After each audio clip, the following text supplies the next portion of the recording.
신스볼입니다. 저는 소프트웨어 신스 이외 다른 영역의 리뷰를 하는 것이 꺼려집니다. 리버브, EQ, 컴프레서 이런 것들은 모두 아무나 리뷰하는 게 아니거든요. 저는 그런 분야에 대한 전문가는 확실히 아닙니다. 물론 저도 단순히 기능을 해설하고자 한다면 세상 모든 플러그인을 리뷰할 수는 있습니다. 근데 그걸로 철학을 다루진 못하거든요. 그럼에도 불구하고 오랜만에 감동을 먹어서 리버브 플러그인 얘기 좀 해보겠습니다. 세상엔 이런 리버브도 있다는 걸 얘기해보고 싶었어요. 누군가 올해 플러그인을 뽑아보라고 한다면 저는 주저없이 이 리버브를 리스트에 넣겠습니다. 이 영상을 보시는 여러분은 리버브를 어떤 기준으로 고르십니까? 의도적으로 나쁜 리버브를 고르는 경우가 흔하지는 않을 겁니다.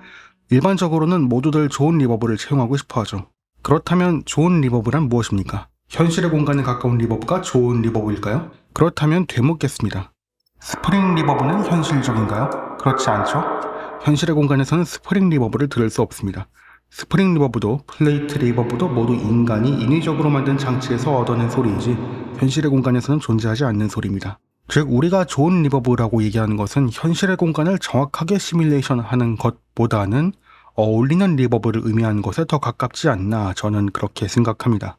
이 채널에서 여러 번 말씀드렸다시피 저는 음악을 하는 사람이 아닙니다. 그리고 앞으로도 음악을 하지 않을 확률이 매우 높은 사람입니다. 저는 신디사이저로 프리셋을 만드는 데 더 많은 즐거움을 느끼는 사람이고 저의 메인 잡은 효과음을 만드는 일이죠. 그런 저의 직업적인 특성 그리고 저의 취향을 200% 만족시키는 리버브가 등장했습니다. 아플 소프트에 뭐라고 읽어야 할까요? 앱버브, 앞버브, AP버브, 개발사 이름을 따서 아플버브라고 읽겠습니다. 이 개발사의 이름도 아퓰인지 에이퓰인지 아풀인지 헷갈렸는데 아풀이라고 읽더라고요. 그럼 이 리버브를 얘기하기에 앞서 리버브에 대한 배경을 간략하게 이 채널에서는 얘기해 본 적이 없으니 한번 얘기해 보도록 하죠. 리버브는 어떻게 구현했는지에 따라 몇 가지 큰 분류로 나뉩니다. 가장 대표적으로 얘기할 수 있는 두 가지 타입은 알고리즘 리버브 그리고 컨볼루전 리버브가 있는데요. 컨볼루전 리버브는 공간의 잔향을 그대로 녹음해서 리버브로 쓰는 원리입니다. 오디오 이제 RT버브 그리고 동서 악기의 스페이스가 많이 거론되는 것 같습니다.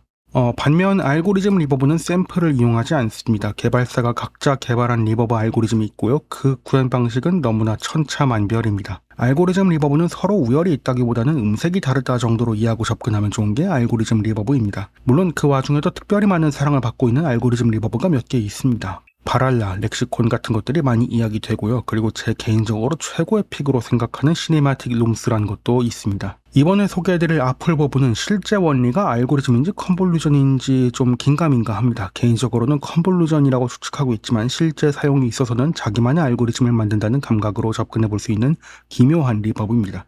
그럼 이 리버브의 사용법을 간략하게 살펴보죠. 조작하는 모습을 보시면 대략적인 특징도 파악하실 수 있을 거예요. 자, 이니셜 프리셋입니다. 초기 상태죠. 그리고 그래프 값입니다. 이건 차차 설명드릴게요. 먼저 잔향을 제거하죠. 잔향을 제거하고 초기 반사음만 살펴보도록 하겠습니다. 그리고 드라이도 완전히 없애겠습니다. 이렇게 해서 이 플러그인의 초기 반사음만 남겼습니다. 왼편의 노란 선은 딜레이 라인입니다. 룸 사이즈에 따라 어떻게 변하는지 시각적으로 확인할 수 있습니다. 그리고 초기 반사음은 세 가지 타입이 준비되어 있습니다. 초기 반사음은 룸 사이즈는 물론 프리 딜레이에 따라서도 딜레이 라인의 변화가 발생합니다.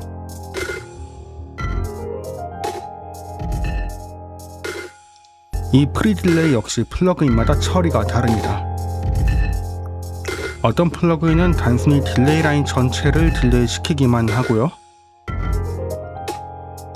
어떤 플러그인은 룸 사이즈에 따라 초기 반사음 자체 음색을 다르게 하기도 하죠. 아니면 그 모두를 제어하는 경우도 있습니다.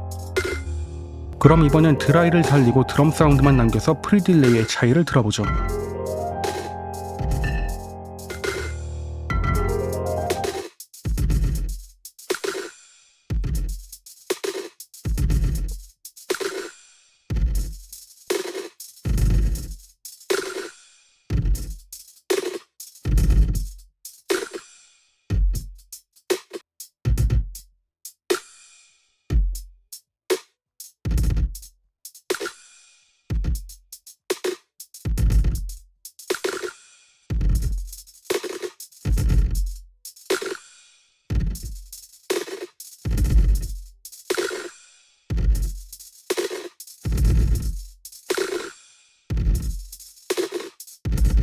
이렇게 룸 사이즈와 알고리즘을 반영해서 나름 똑똑하게 프리딜레이를 표현해줍니다. 이제 프리딜레이를 빼고 잔향만 들어보죠. 이 플러그인은 잔향만 만지는 게 본 게임입니다.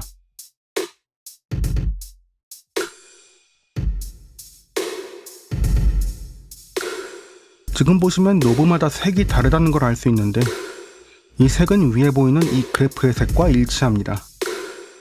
그럼 그래프를 만져보죠. 원하는 대로 포인트를 추가하고 공류를 조정할 수도 있습니다. 지금 그래프를 거의 사각형으로 조절했죠? 아주 부자연스럽게 잘리는 잔향이 만들어졌습니다. 그리고 파란색 그래프는 잔향의 밀도입니다. 보통의 리버브 플러그인에서 볼 수 있는 것과 같은 의미입니다. 다만 시간에 따라 밀도를 바꿔준다면 뭔가 다른 연출을 해볼 수 있겠죠.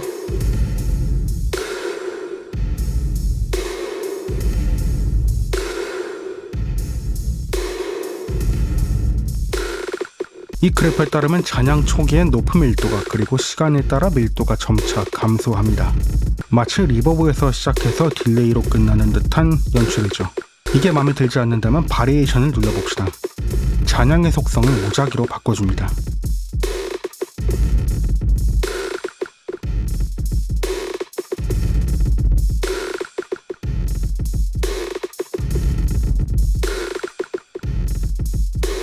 여기까지 이해하셨다면 아플버버의 핵심을 모두 이해하셨습니다. 다른 페이지로 넘어가면 필터, 코러스, 위상, 세츄레이션, 넓이 그 모든 것을 원하시는 대로 시간에 따라 연출할 수 있습니다.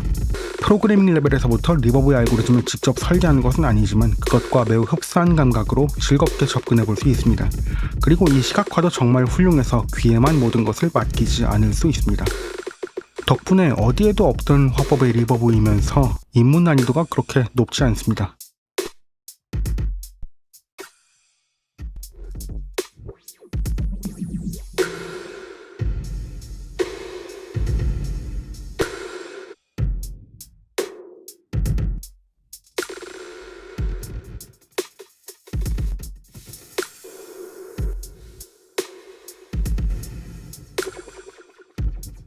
아플버버의 가장 강력한 비교 대상이 될 수 있는 플러그인이 하나 있습니다. 멜다 프로덕션의 M-터보 리버브입니다. M-터보 리버브는 단언컨대 모든 플러그인 리버브를 통틀어 가장 깊은 수준의 창작의 자유를 제공합니다. 심지어 아플버버보다는 훨씬 더 깊은 수준으로 알고리즘을 직접 설계할 수가 있습니다. 하지만 이 어질어질한 화면을 보세요. 진정 자기만의 리버브를 가지고 싶다면 M-터보 리버브를 활용할 가치가 있지만 대부분의 사용자는 이것보다는 이 화면을 더 원하실 거예요. 알고리즘을 직접 설계할 수 있는 막강한 자유를 줬지만 정말 소수의 사람만 제대로 사용할 수 있는 그런 리버브죠. 멜다 프로덕션의 개발자는 KVR에서 M-터보 리버브는 상업적으로 실패했다고 자평한 적이 있습니다. 그 이유는 뻔하죠. 그럼에도 불구하고 리버브를 직접 설계한다는 관점에서 아플버버의 가장 강력한 비교 대상이라고 말씀드릴 수가 있겠네요. 저는 제 커리어를 통틀어 이 기능으로 리버브를 직접 설계해서 실무에 써본 적이 손에 꼽습니다. 몇 번 써봤는데 소리가 예쁘지 않아서 설계만 해보고 작업물에 채용하지도 못했어요. 아플버버는 리버브를 직접 설계한다는 관점에서는 M-터보 리버브보다는 훨씬 깊이가 얕지만 훨씬 접근하기 쉽습니다. 저도 지인들이 재밌는 리버브가 있냐고 물어보면 한 번쯤 이 아플버버를 추천해보려고 해요. 아플버버는 뛰어나게 멋진 잔향으로 어필하는 리버브가 아닙니다. 그 모든 걸 얕고 넓은 깊이로 커스터마이즈할 수 있다는 것이 아플버버의 특장점이요 대체 불가능한 장점입니다. 이 아플버버 69달러에 구매할 수 있습니다만 아주 혹시나 이 플러그인의 번들을 가지고 계신다면 개발자에게 따로 메일을 보내보세요. 매우 큰 폭의 할인 쿠폰을 제공해 줄 겁니다. 따로 프로모션이 없어서 저도 정가에 구매할 뻔했어요. 이 리버브에 흥미가 가신다면 아플소프트의 다른 플러그인도 살펴보세요. 너무나 저평가되어 있는 개발사입니다. 특히 이 아플 퀄라이저는 한 번쯤은 처음 해보시길 권장드립니다. 신스볼이었습니다.